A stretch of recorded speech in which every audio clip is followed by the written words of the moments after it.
ಬರೋಬ್ಬರಿ 100 ಹುಡುಗರೊಂದಿಗೆ ಆಂಟಿ ಬಲ್ಲಂಗದಾಟ. ಇನ್ಸ್ಟಾದಲ್ಲಿ ಪರಿಚಯ, ಮಂಚದಲ್ಲಿ ಪೋಲಿಯಾಟ. ಎಂತದ್ದೇ ಹುಡುಗರ ಮನಸ್ಸನ್ನ ಕದಿಯೋ ಹಳ್ಳಿ.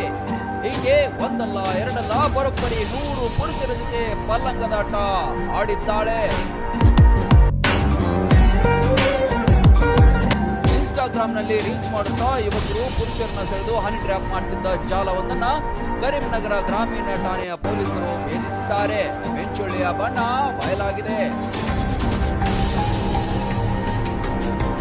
ತೆಲಂಗಾಣದ ಮಂಚೇರಿಯಲ್ಲ ದಂಪತಿಗಳು ಇನ್ಸ್ಟಾಗ್ರಾಂ ಮೂಲಕ ರೀಲ್ಸ್ ಮಾಡ್ತಾ ಯುವಕರನ್ನ, ಉದ್ಯಮಿಗಳನ್ನ ಪರಿಚಯ ಮಾಡಿಕೊಳ್ತಿದ್ರು.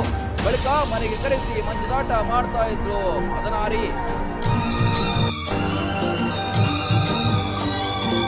ಅವರ ಜೊತೆ ಕಳೆದ ಖಾಸಗಿ ಕ್ಷಣಗಳನ್ನ ರಹಸ್ಯವಾಗಿ ಸೆರೆ ಹಿಡಿತಾ ಇದ್ದ ಗಂಡ ಬಳಿಕ ವಿಡಿಯೋ ಇಟ್ಕೊಂಡು ಸಂತ್ರಸ್ತರಿಗೆ ಬ್ಲಾಕ್ ಮೇಲ್ ಮಾಡಿ ಲಕ್ಷಾಂತರ ರೂಪಾಯಿ ಗಳಿಸ್ತಾ ಇದ್ರು.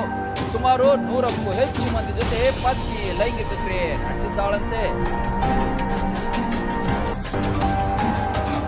ಓರ್ವ ಲಾರಿ ಓನರ್ ಇದೇ ರೀತಿಯವರ ಬಲೆಗೆ ಬಿದ್ದು 12 ಲಕ್ಷ ರೂಪಾಯಿ ಕೊಟ್ಟಿದ್ದನಂತೆ.